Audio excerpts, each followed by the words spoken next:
आप सभी को का वीएमएस एकेडमी के मंच में स्वागत है।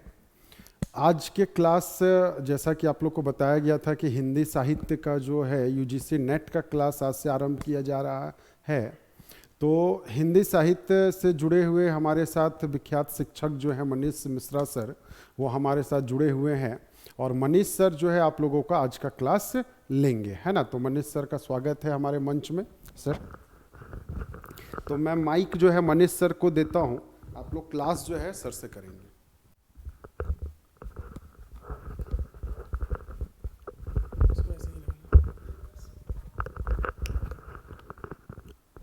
ठीक है।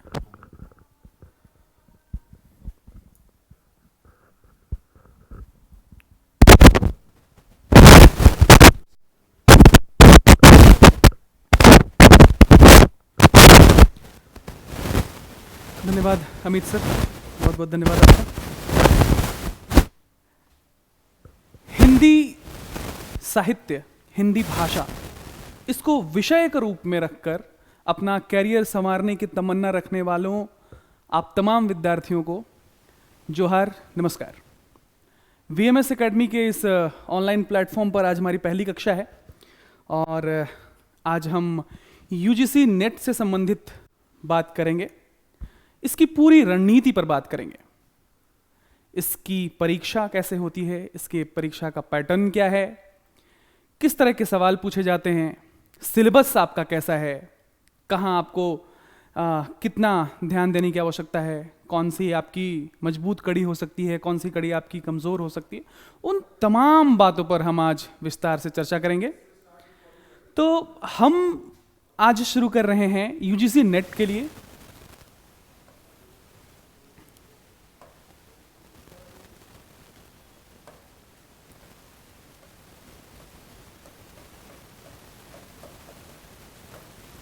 यूजीसी नेट, इसकी परीक्षा अभी हुई है, कल ही परीक्षा हुई है, दोनों पालियों में परीक्षा हुई है।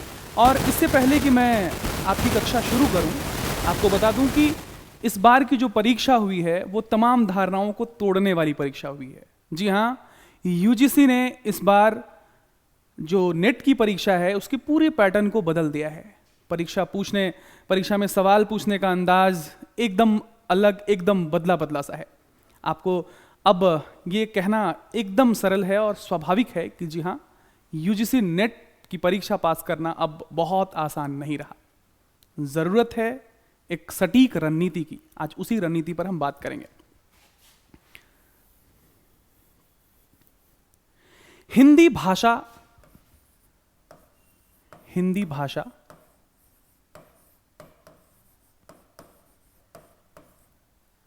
एवं साहित्य, हिंदी भाषा एवं साहित्य, दो अलग अलग चीजें आपके सामने। हिंदी भाषा एवं साहित्य। हिंदी भाषा, इस भाषा को आपने विषय के रूप में चुना है और उस भाषा में जो साहित्य है उसे हमें पढ़ना है। दो अलग अलग बातें हैं। हमेशा आप हिंदी साहित्य कहते हैं, हिंदी अपने आप में एक भाषा है और उस भाषा में जो रचित साहित्य हैं उससे संबंधित जानकारी आपको रखनी होगी। इससे पहले हम आगे बढ़े, मैं आपको एक चीज स्पष्ट कर देता हूं। मैं हमेशा कहता हूं, आज भी अपनी बात दोहरा रहा हूं कि हिंदी जो विषय है वो जुड़ी है मानवीय संवेदना से, वो जुड़ी है आपकी भावना से। तो इसमें मस्तिष्क की भूमिका थोड़ी कम है, आपके हृदय की भूमिका थोड़ा अधिक है।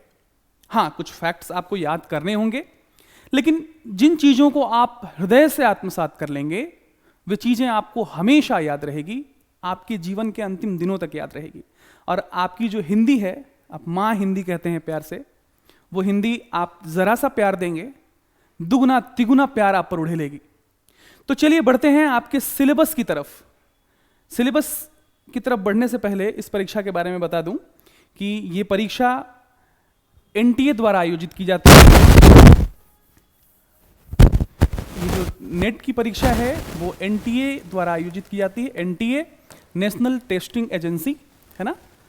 और इसको हम कहते हैं राष्ट्रीय पात्रता परीक्षा। ये इस परीक्षा को पास करने, जब आप पास कर लेते हैं तो यूजीसी ऐसा मानती है कि आप सक्षम हो चुके हैं असिस्टेंट प्रोफेसर बनने के लिए, सहायक प्राध्यापक बनने के लिए आप योग्य हो चुके हैं। ये जो आप जो परीक्षा पास कर लिया आपने, आप पात्र हो चुके हैं कि अब आप किसी भी कॉलेज में, किसी भी विश्वविद्यालय में आप एक सहायक प्राध्यापक के रूप में अपने करियर की शुरुआत कर सकते हैं। साथ ही जो लोग अनुसंधान रिसर्च के क्षेत्र में काम करना चाहते हैं, उनके लिए भी ये परीक्षा अब लगभग अनिवार्य जैसा हो गया है, क्योंकि अब देखेंगे कि जब भी आपको पीएचडी में दाखिला लेना है, आपको पीएचडी करनी है, तो अगर आपने नेट की परीक्षा उत्तीर्ण की है तो आप सीधे नामांकन ले सकते हैं पीएचडी में। अब तो ऐसे यूनिवर्सिटी से एंट्रेंस एग्ज़ाम भी होता है पीएचडी के लिए, लेकिन जिन लोगों ने नेट कर लिया होता है वो इससे एग्जाम्प्ट रहते हैं। और इसी परीक्षा में, नेट की परीक्षा में, अगर आपने अच्छे अंक हासिल कर लिए, आपका अंक अच्छा रहा, तो आपको जेआरएफ मिलता है। जेआरएफ है ना, पहले हमने नेट की बात की, नेट की बात की,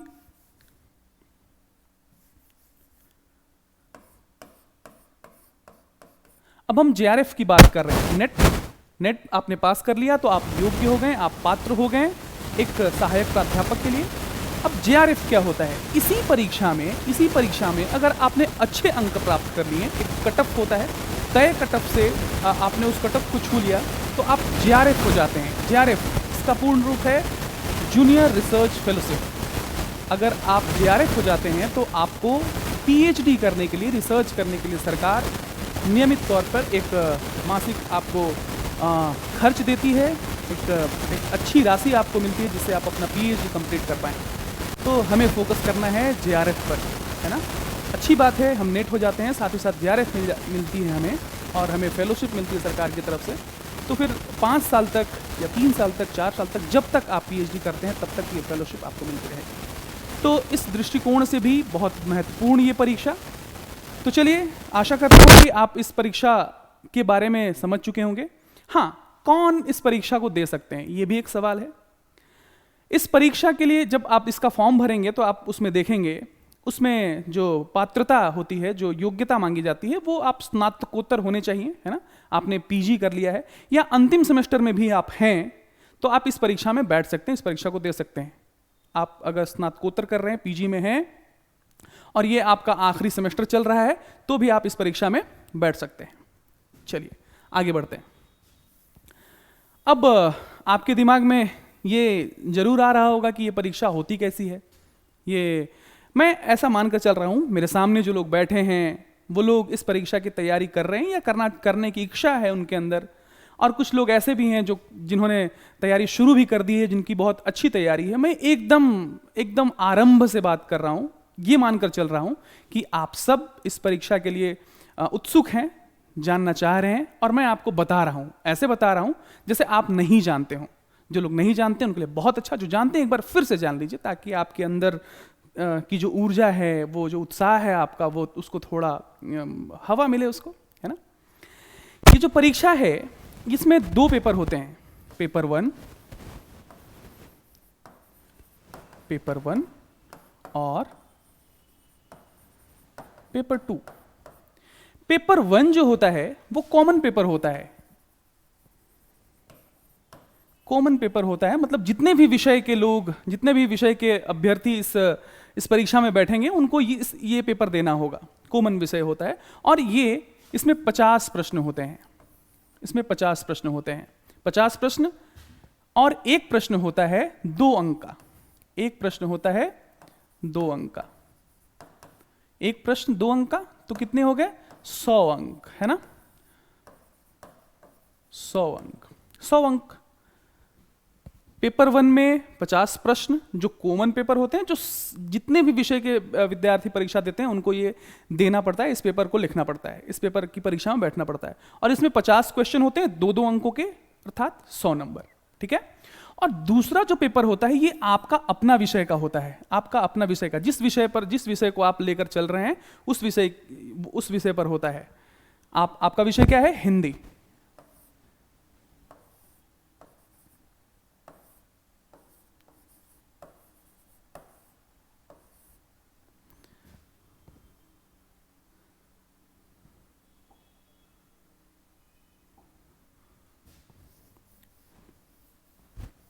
आपका अपना विषय हिंदी।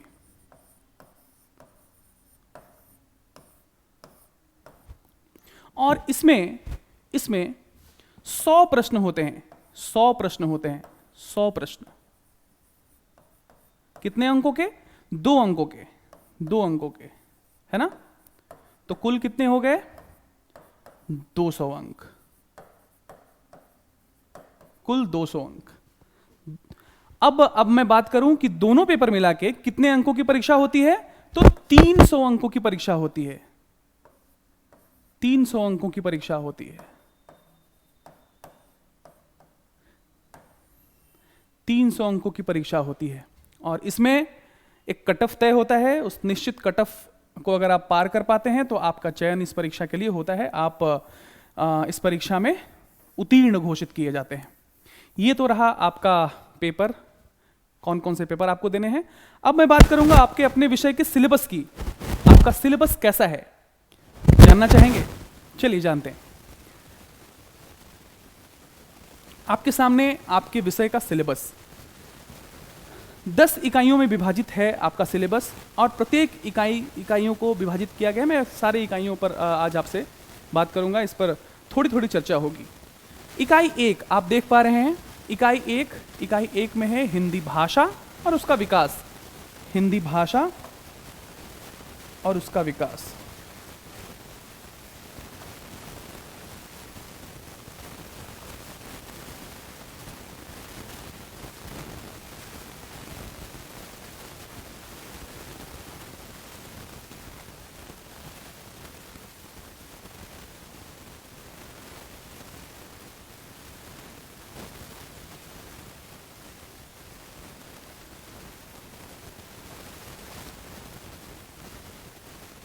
हिंदी भाषा और उसका विकास। इस इकाई 1 में आप देख पा रहे होंगे आपके सामने सिलेबस है। इसकी पूरा विवरण आपके सामने। पहला है हिंदी की ऐतिहासिक पृष्ठभूमि, है ना?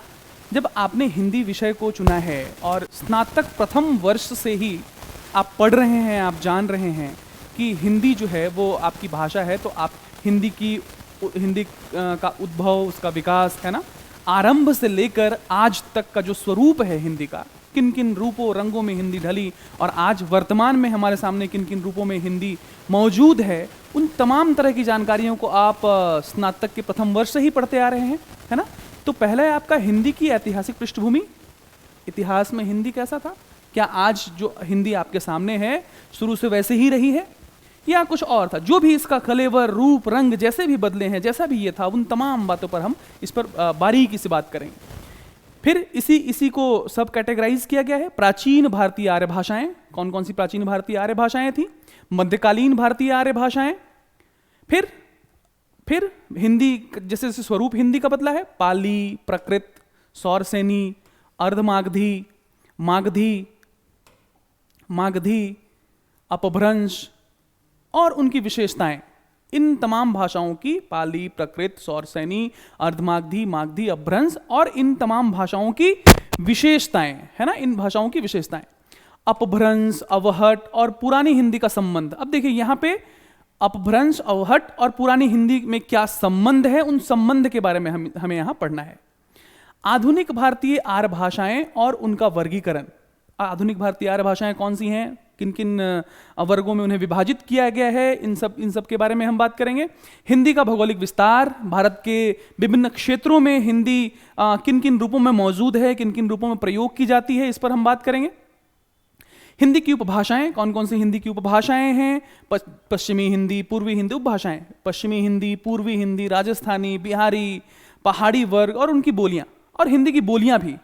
हिंदी की भाषा, बोलियां जब हम पढ़ेंगे तब देखेंगे, बोली पढ़ेंगे, भाषा पढ़ेंगे, क्या फर्क है बोली और भाषा में, बोली क्या है, भाषा क्या है, कैसे कोई बोली भाषा बनती, इन तमाम बातों पर हम विस्तार से चर्चा करेंगे। खड़ी बोली, ब्रज और अवधि की विशेषताएं। हिंदी के विविध रूप, हिंदी, उर्दू, दक्षिणी, हिंदुस्तानी, हिंदी का भाषिक स्वरूप, हिंदी का स्वनिम व्यवस्था, खंड और खंडेतर, हिंदी के ध्वनियों का वर्गीकरण, थोड़ा सा इधर हम व्याकरण की ओर रुख कर रहे हैं, है ना, भाषा विज्ञान की तरफ। हिंदी ध्वनियों के वर्गीकरण का आधार, हिंदी शब्द रचना, उपसर्ग, प्रत्यय, समास। देखिए थोड़ा सा व्याकरण की तरफ आ रहे हैं। बहुत ज्यादा व्याकरण नहीं है यूजीसी नेट की परीक्षा में, इस बात का ख्याल रखिएगा। बहुत साधारण सी बातें हैं, बहुत साधारण सा विषय, बहुत साधारण सा टॉपिक है जिसको आपको क्लियर करना है, जो आप बचपन से पढ़ते आ रहे हैं, है ना। हाँ, इससे पहले कि मैं आगे बढ़ूं, आपके दिमाग में एक चीज मैं डाल देना चाहता हूं, इसके लिए आप आश्वस्त हो जाएं। ये जो परीक्षा आप देंगे, इस परीक्षा में नेगेटिव मार्किंग का कोई प्रावधान नहीं है ना। इसमें कोई आपके अंक नहीं कटते, है ना, कोई नेगेटिव मार्किंग नहीं है। जितना आप बनाएंगे उतना आपको अंक मिलेंगे, ठीक है। तो इस बात को अपने दिमाग में फिट कर लीजिएगा और उस हिसाब से अपनी तैयारी रखिएगा। आगे बढ़ते हैं व्याकरण की तरफ। लिंग, वचन और कारक, व्यवस्था के संदर्भ में संज्ञा, सर्वनाम, विशेषण, क्रिया रूप, हिंदी वाक्य रचना, हिंदी भाषा प्रयोग के विविध रूप। अब हिंदी के प्रयोग किन किन रूपों में हम प्रयोग करते हैं ना, बोली, मानक भाषा, राजभाषा, राष्ट्रभाषा और संपर्क भाषा। जितनी भी बातें हो रही हैं उन तमाम बातों को आपने स्नातक स्तर पर, स्नातकोत्तर स्तर पर पढ़ रखा है। वही बातें हो रही हैं, कोई अलग से बातें नहीं हो रही, कोई रॉकेट साइंस नहीं बताया जा रहा है, वही सिलेबस है। आपको जान के बहुत खुशी होगी, आप इससे कनेक्ट हो पा रहे होंगे, है ना, क्योंकि वही बातें फिर से दोहराई जा रही हैं और आप सोचेंगे कि अरे यही सब चीज़ पढ़ना है, यही सब चीज़ तो पढ़े पिछले 5 सालों में हम लोगों ने। तो चलिए एक बार फिर से दोहराते हैं उन्हीं चीज़ों को। अब इनको पढ़ेंगे हम और इनसे प्रश्न कैसे पूछे जाएंगे उस पर भी हम बात करेंगे, ठीक है ना। फिर आगे देखिए, भाषा के ये हो गया राजभाषा, राष्ट्रभाषा, संपर्क भाषा, संचार माध्यम और हिंदी, कंप्यूटर और हिंदी, हिंदी की संवैधानिक स्थिति, है ना, हिंदी की संवैधानिक स्थिति मतलब भारतीय संविधान में हिंदी के लिए क्या क्या प्रावधान किए गए हैं, किन किन अनुच्छेदों में हिंदी से संबंधित प्रावधान किए गए हैं, हिंदी संबंधित बातें की गई हैं, उन तमाम बातों पर इसमें जिक्र होगा। देवनागरी लिपि, हिंदी की लिपि, देवनागरी लिपि, है ना, देवनागरी लिपि का उद्भव, विकास, उसकी वैज्ञानिकता, है ना, उसकी क्या क्या विशेषताएं हैं, क्यों अलग है और लिपियों से, दुनिया की अन्य लिपियों से क्यों अलग है, क्यों उसको बहुत वैज्ञानिक लिपि मानी जाती है, उन तमाम बातों पर हम बात करेंगे। देवनागरी लिपि, विशेषताएं और मानकीकरण, ठीक है ना। ये आपका इकाई 1 है, इकाई 1 है। अब क्या है कि आप जब स्नातक और स्नातकोत्तर में होते हैं तो आप परीक्षा लिखते हैं सब्जेक्टिव, डिस्क्रिप्टिव, है ना, आपको लिखने के लिए आता है, आप लिखते हैं। यहां आपसे प्रश्न पूछे जाते हैं, सीधे फैक्चुअल पूछे जाएंगे, है ना। किसी भी एक टॉपिक से आप उठा लें और आप प्रश्नों का मतलब आप जान सकते हैं। जैसे भारतीय संविधान के किन अनुच्छेदों में हिंदी संबंधित प्रावधान किए गए हैं, किन किन अनुच्छेदों में, विकल्प आपके पास होगा, आपको उससे आपको सही विकल्प टिक करने हैं, ठीक है ना। यह पूछ देगा कि किसमें यह कहा गया है कि हिंदी जो है भारत की राजभाषा होगी, अंकों का स्वरूप अंतर्राष्ट्रीय होगा और इसकी लिपि देवनागरी होगी। किस अनुच्छेद में यह बात कही गई है, और अनुच्छेद विकल्प में आप में दिए रहेंगे, उनमें से आपको एक टिक करना है। ऐसे प्रश्न इनसे पूछे जाते हैं, ठीक है ना। आगे बढ़ते हैं, दूसरे इकाई की तरफ चलते हैं। इकाई 2 आपके सामने, हिंदी साहित्य का इतिहास। भाषा हमने पढ़ लिया, भाषा हमने देख लिया, है ना। भाषा में आपको उतनी सारी बातें करनी है, भाषा से, हिंदी भाषा से संबंधित। अब आते हैं हम हिंदी साहित्य में, है ना। और हिंदी साहित्य का इतिहास कब से है। हिंदी साहित्य किसे कहते हैं? आपको अपने क्लास में पढ़ा होगा ना, हितेन स साहित्यम, मतलब जिसमें सबका हित छुपा हो। और साहित्य क्या? लिखित स्वरूप। साहित्य की अन्य बहुत सारी विधाएं आप जानते हैं, काव्य, कहानी, उपन्यास, नाटक, निबंध, यात्रा वृत्तांत, है ना। ऐसी तमाम विधाओं को हम पढ़ेंगे। और इस सबसे पहले तो यहाँ है हिंदी साहित्य का इतिहास। हिंदी साहित्य का इतिहास में हमें क्या पढ़ना है? हिंदी साहित्य इतिहास दर्शन, कि हिंदी साहित्य इतिहास है क्या, हिंदी साहित्य इतिहास क्यों, हिंदी साहित्य इतिहास क्यों, है ना। हिंदी साहित्य इतिहास लिखने की आवश्यकता क्यों पड़ी, ठीक है ना। हिंदी साहित्य इतिहास दर्शन है क्या, और साहित्य और इतिहास में क्या संबंध है, क्या दोनों में कोई संबंध है, क्या दोनों को साथ लिए बगैर नहीं चला जा सकता, क्या हमें इतिहास जानने की आवश्यकता है साहित्य का। इन तमाम बातों पर हम साहित्य इतिहास दर्शन पर बात करते हैं। इसके आगे है हिंदी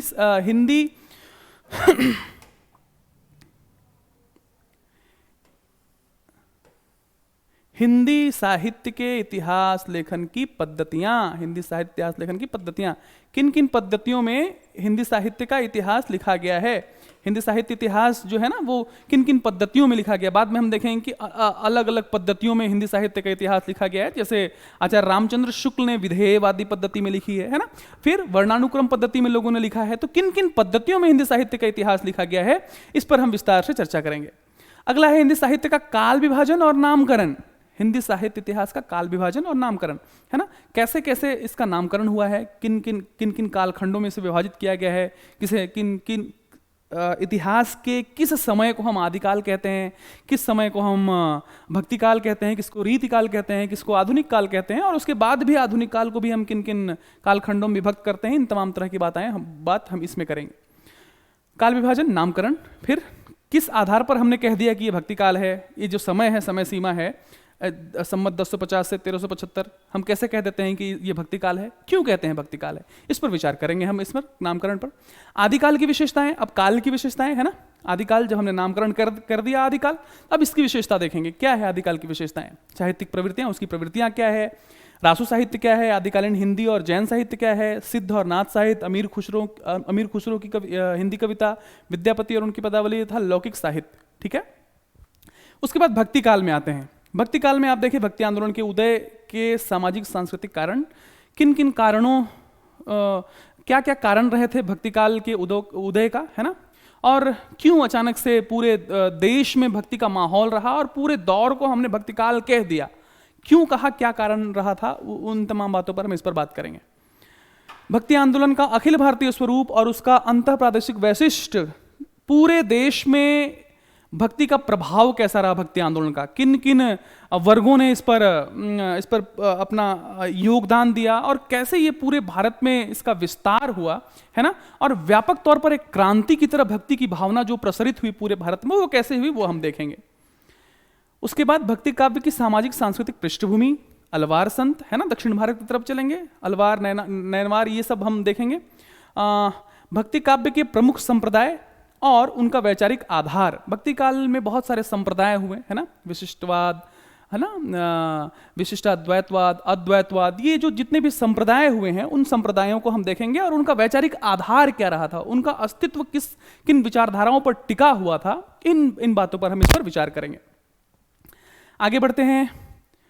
निर्गुण सगुण कवि और उनका काव्य, आप जानते हैं भक्ति काल में हमने दो शाखाओं में विभक्त कर रखा है पूरे भक्ति काल को, निर्गुण और सगुण, है ना, और फिर उसके बाद भी अलग अलग तरह का विभाजन है, उन विभाजनों को हम इसमें देखेंगे और उनमें कौन कौन से कवि हैं, कौन कौन से महत्वपूर्ण कवि हैं, इस पर हम चर्चा करेंगे।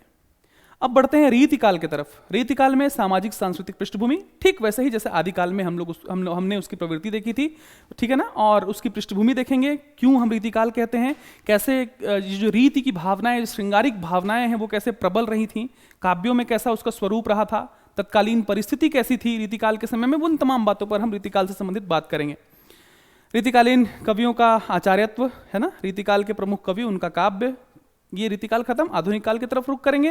हिंदी गद्य का उद्भव और विकास, ठीक है, भारतेंदु पूर्व हिंदी का गद्य, 1857 की क्रांति और सांस्कृतिक पुनर्जागरण, भारतेंदु और उनका युग, पत्रकारिता का आरंभ, 19वीं शताब्दी, पत्रकारिता, आधुनिकता की अवधारणा, ठीक है।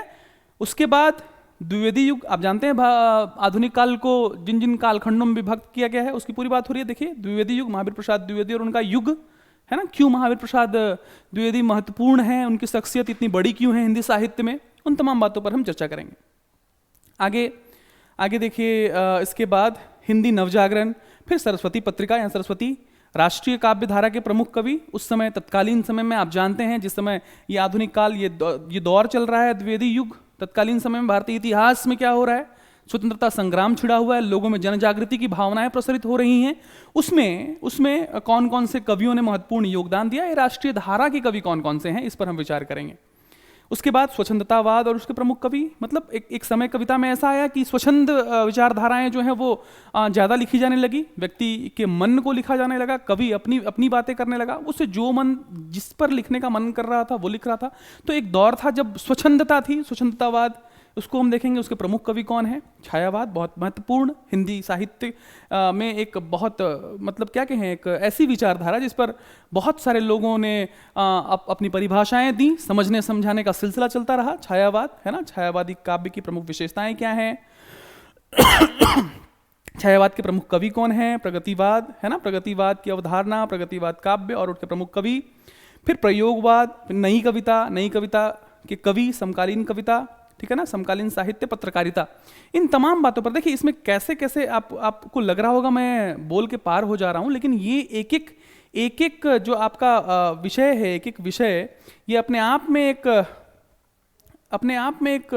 क्या कहें, कंप्लीट सिलेबस है अपने आप में। देखिए प्रयोगवाद हम कह के पार हो गए प्रयोगवाद, लेकिन जब आप प्रयोगवाद में जाएंगे तो आप देखेंगे कि प्रयोगवाद की शुरुआत कब हुई है ना, प्रयोगवाद के प्रणेता कौन माने जाते हैं, प्रयोगवाद विचारधारा है क्या, प्रयोगवादी कवि कौन कौन से हैं, ठीक है ना, प्रयोगवाद का आरंभ कैसे होता है, प्रयोगवादी विचारधारा क्या है, हिंदी में प्रयोग कैसे कैसे हुए, इन तमाम बातों पर बात होगी।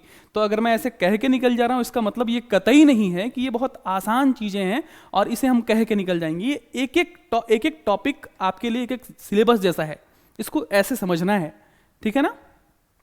उसके बाद हिंदी साहित्य की गद्य विधाएं में आपको क्या पढ़ना है, हिंदी उपन्यास और भारतीय उपन्यास की अवधारणा। भारत में उपन्यास की अवधारणा कैसी रही उसको हम देखेंगे। फिर हमने जब उपन्यास पढ़ेंगे तो हम उसको वर्गीकरण करेंगे, वही वर्गीकरण है यहाँ प्रेमचंद पूर्व उपन्यास, प्रेमचंद और उनका युग, उसके बाद प्रेमचंद के परवर्ती, प्रेमचंद के बाद उपन्यासकार, है ना, और 2000 ईस्वी तक के उपन्यासों को, उपन्यासकारों को हम इसमें देखेंगे। इसके बाद हिंदी कहानी को, ठीक वैसे ही हिंदी कहानी का उद्भव और विकास, 20वीं सदी की हिंदी कहानी, प्रमुख हिंदी कहानी आंदोलन, प्रमुख हिंदी कहानीकार, ठीक है। हिंदी नाटक में भी वैसा ही हमको पढ़ना है। हिंदी निबंध में भी ठीक वैसा ही उसका उद्भव और विकास, ठीक है ना, और हिंदी निबंध के अनेक प्रकार कौन कौन से हैं। फिर हिंदी आलोचना में भी हमको वैसा ही देखना है, कब से हिंदी आलोचना की शुरुआत हुई, उसका विकास कैसे हुआ, और आज भी आलोचना का कैसा कैसा स्वरूप हमारे सामने मौजूद है। इन तमाम बातों पर हम चर्चा करेंगे। बढ़ते हैं आगे।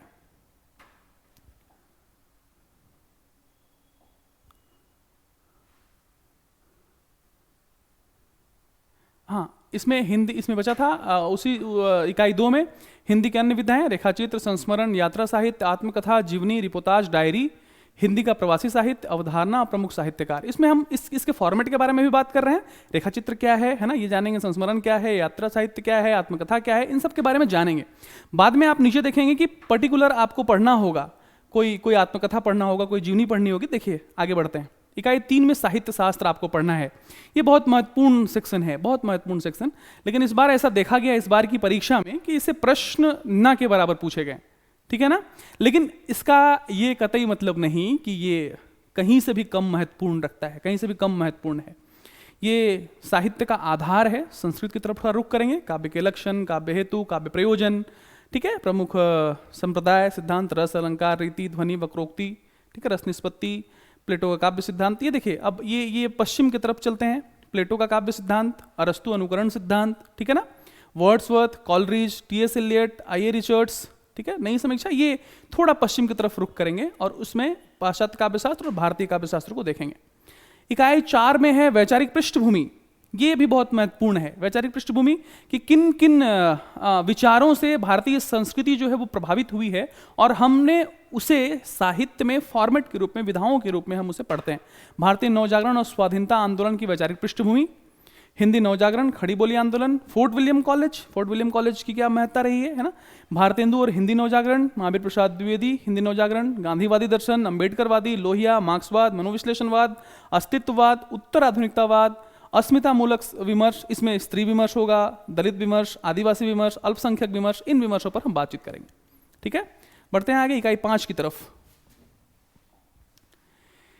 हाँ, इकाई 5 हिंदी कविता पढ़ना। इकाई 5 में कौन कौन सी कविताएं पढ़नी है, देखिए। हिंदी कविता इकाई 5 पेज नंबर इकाई 5, यही शुरू से एकदम पहली कविता माने जाने वाली है ना, कुछ लोगों ने माना भी है। हाँ, पृथ्वीराज रासो, इसका रेवा तट पढ़ना है आपको। अमीर खुसरो की पहेलियाँ पढ़नी है, विद्यापति की पदावलियाँ पढ़नी है। ये एक पुस्तक है, संपादक है जिसके नरेंद्र झा, है ना। इसके पद संख्या 1 से 25 तक आपको पढ़ना है। कबीर इस पुस्तक के संपादक हैं हजारी प्रसाद द्विवेदी, और इसके पद संख्या 160 से 209 तक आपको पढ़ने हैं, ठीक है ना। उसके बाद जैसी ग्रंथावली है रामचंद्र शुक्ल की, इसमें नागमती वियोग खंड आपको पढ़ना है। आगे बढ़ते हैं, तुलसीदास का रामचरितमानस, उसका उत्तरकांड आपको पढ़ना है। सूरदास, माफ कीजिएगा पहले सूरदास हैं, सूरदास का भ्रमर गीत सार आपको पढ़ना है, रामचंद्र शुक्ल जिसके संपादक हैं, और इसमें पद संख्या 21 से 70 तक जो पंक्तियां हैं, जो पद हैं, उन्हें हमें पढ़ना है। बिहारी सतसई देखना है, जगन्नाथ दास रत्नाकर का संपादक है ना, और ये पुस्तक है, इसके संपादक हैं जगन्नाथ दास रत्नाकर, ठीक है ना। ये आधुनिक काल के कवि हैं, ब्रजभाषा लिखने वाले आधुनिक काल में जगन्नाथ दास रत्नाकर, उन्होंने एक पुस्तक का संपादन किया है, बिहारी सतसई, और इसका दोहा संख्या 1 से 50 तक आपको पढ़ना है, ठीक है। इसके बाद मीरा, इसके संपादक विश्वनाथ त्रिपाठी, प्रारंभ से 20 पद, अयोध्या सिंह उपाध्याय हरिओद, प्रिय प्रवास पढ़ना है आपको। मैथिली शरण गुप्त की भारत भारती कविता पढ़नी है, साकेत का 9वां सर्ग पढ़ना है। जयशंकर प्रसाद की सबसे महत्वपूर्ण कविताएं देखिए, आंसू, कामायनी, और कामायनी बड़ी महाकाव्य माना जाता है ना, और इसमें आपको इसका जो सर्ग है, श्रद्धा, लज्जा और इड़ा, इन 3 सर्गों को आपको पढ़ना है। निराला जी की तरफ रुख करते हैं। निराला जी की सबसे महत्वपूर्ण कविता जूही की कली, ये तो छायावाद की पहली कविता ही मानी जाती है ना, महत्वपूर्ण कविता। जागो फिर एक बार, सरोज स्मृति, ये हिंदी का शोक गीत माना जाता है सरोज स्मृति, बहुत अच्छी कविता है ना। इसके बारे में आप सब जानते हैं कि निराला जी ने अपना हृदय खोल कर रख दिया इस कविता में। सरोज स्मृति, राम की शक्ति पूजा, ये भी निराला का संघर्ष, व्यक्तिगत संघर्ष राम के बहाने से। कुकुरमुत्ता, बांधो न नाव इष्ठाओ बंधु, इन कविताओं को आपको पढ़ना है निराला जी की। पंत की कविताएं, सुमित्रानंदन पंत की कविताएं, है ना, परिवर्तन और प्रथम रश्मि, ये 2 कविताएं आपको पढ़नी है। महादेवी वर्मा की बीन भी हूं मैं तुम्हारी रागनी भी हूं, है ना। अभी कल जो परीक्षा हुई उसमें इससे सवाल पूछा गया है। मैं नीर भरी दुख की बदली, अगली कविता। फिर विकल है प्राण मेरे, यह मंदिर का दीप, इसे नीरव जलने दो, ठीक है, ये कविता। द्रुत झरो है जगर के जीर्ण पत्र, ये कविताएं पढ़नी है आपको महादेवी वर्मा की। दिनकर की कविता पढ़नी है उर्वशी, 3य अंक पढ़नी है आपको उर्वशी की, ठीक है ना। और ये भी बहुत बड़ी कविता है। आप जानते हैं निराला जी के लिए, निराला जी को इसके लिए, दिनकर को इसके लिए पुरस्कार भी मिला है। कौन सा पुरस्कार मिला है, चलिए बात करेंगे। रश्मिरथी, सबसे महत्वपूर्ण कविता, लोगों के मुख पर रहने वाली कविता रश्मिरथी, है ना, वो आपको पढ़ना है। नागार्जुन की कविता, कालिदास, बादल को घिरते देखा, अकाल और उसके बाद, खुरदरे पैर, शासन का बंदूक और मनुष्य हूं, ये कविताएं नागार्जुन की आपको पढ़नी है। अज्ञे, सचिदानंद हीरानंद वात्स्यायन अज्ञे पूरा नाम, इनकी कविता पढ़नी है। प्रयोगवाद के संदर्भ में आप जानते हैं, प्रयोग के प्रणेता। कलगी बाजरे की, यह दीप अकेला, हरी घास पर क्षण भर, असाध्य बीना, कितनी नावों में कितनी बार, ये कविताएं अज्ञे की पढ़नी है आपको। इसके बाद मुक्तिबोध की कविता आपको पढ़नी है। मुक्तिबोध की कौन कौन सी कविताएं आपको पढ़नी है, भूल, गलती, ब्रह्म राक्षस और अंधेरे में, ये 3 कविताएं आपको मुक्तिबोध की पढ़नी है। धुमिल की नक्सलवाड़ी, मोचीराम और अकाल दर्शन, ये और रोटी और संसद, ये महत्वपूर्ण कविताएं आपको पढ़नी है। इकाई 6 की तरफ रुख करते हैं। इकाई 6 में हिंदी उपन्यास आपको पढ़ने हैं। कौन कौन से उपन्यास पढ़ने हैं, देवरानी जेठानी की कहानी आरंभिक उपन्यासों में शामिल है, ये पंडित गौरी दत्त का, है ना। उसके बाद लाला श्रीनिवास दास का परीक्षा गुरु, प्रेमचंद का गोदान, शेखर एक जीवनी भाग 1 पढ़ना है आपको अज्ञे का, ठीक है ना। उसके बाद वानभट्ट की आत्मकथा हजारी प्रसाद द्विवेदी की। आगे बढ़ते हैं, रेणु का मैला आंचल, बहुत प्रसिद्ध उपन्यास, आंचलिक उपन्यासों में शामिल है और प्रतिनिधि उपन्यास कहते हैं हम इसे आंचलिक उपन्यास में। यशपाल, झूठा सच, अमृतलाल नागर, मानस का हंस, ये तुलसीदास के जीवन पर आधारित ये पूरा का पूरा उपन्यास। भीष्म साहनी, तमस, है ना, ये विभाजन की त्रासदी पर लिखा गया उपन्यास, इससे भी सवाल पूछे गए हैं कल की परीक्षा में। शिलाल शुक्ल, राग दरबारी, कृष्णा सोपती, जिंदगी नामा, मन्नू भंडारी आपका बंटी, जगदीश चंद्र आपका बंटी से भी कल प्रश्न पूछा गया है, ठीक है ना। जगदीश चंद्र, धरती धन अपना, ये आपको इतने उपन्यास आपको पढ़ने हैं। इकाई 7 हिंदी कहानी, कौन कौन सी कहानी पढ़नी है आपको, देखिए। चंद्रदेव से मेरी बातें, दुलाई वाली, ठीक है, एक टोकरी भर मिट्टी, राही, दुनिया का अनमोल रतन, ईदगाह, कानों में कंगना, उसने कहा था, आकाशदीप, अपना भाग्य, तीसरी कसम, लालपान की बेगम, गैंग्रीन, कोसी का घटवार, अमृतसर आ गया, चीफ की दावत, सिक्का बदल गया, इंस्पेक्टर मातादीन चांद पर, इससे भी कल सवाल पूछे गए हैं। पिता, राजा निर्वंशिया और परिंदे, ये कहानियां आपको पढ़नी है। किनकी कहानियां, सामने लिखा हुआ है, आप देख सकते हैं। सिलेबस आपके सामने होना चाहिए, है ना, हमेशा सबसे पहले आपके सामने सिलेबस होना चाहिए। खैर, पहले ये कंप्लीट करते हैं, फिर बात करते हैं। बढ़ते हैं इकाई 8 की तरफ। इकाई 8 में भारत, देखिए इकाई 8 में क्या पढ़ना है आपको, हिंदी नाटक। कौन कौन से नाटक पढ़ने हैं आपको, देखिए भारतेंदु, अंधेर नगरी, भारत दुर्दशा, ठीक है, चंद्रगुप्त, स्कंदगुप्त, ध्रुवस्वामी, ये तीनों बहुत महत्वपूर्ण। स्कंदगुप्त से लगातार सवाल पूछे गए हैं, दो सवाल पूछे गए हैं कल की परीक्षा में। अंधा युग, सिंदूर की होली, आधे अधूरे, आषाढ़ के एक दिन, आगरा बाजार, बकरी, एक और द्रोणाचार्य, इससे भी सवाल पूछे गए हैं कल। अंजो दीदी, इससे भी सवाल पूछा गया है। और महाभोज, ठीक है ना। ये आपको इतने सारे आपको नाटक पढ़ने हैं। आगे बढ़ते हैं इकाई 9 हिंदी निबंध की तरफ। हिंदी निबंध ये भी ऐसे सेक्शन हैं जिससे सवाल लगातार पूछे जाते रहे हैं। इस बार तो निबंध से बहुत सारे सवाल पूछे गए हैं। भारतेंदु के निबंध पढ़ने हैं, दिल्ली दरबार दर्पण, ठीक है, भारतवर्षोन्नति कैसे हो सकती है, शिव मूर्ति, शिव शंभू के चिट्ठे, इससे भी कल सवाल पूछे गए हैं। कविता क्या है, नाखून क्यों बढ़ते हैं, इससे भी सवाल।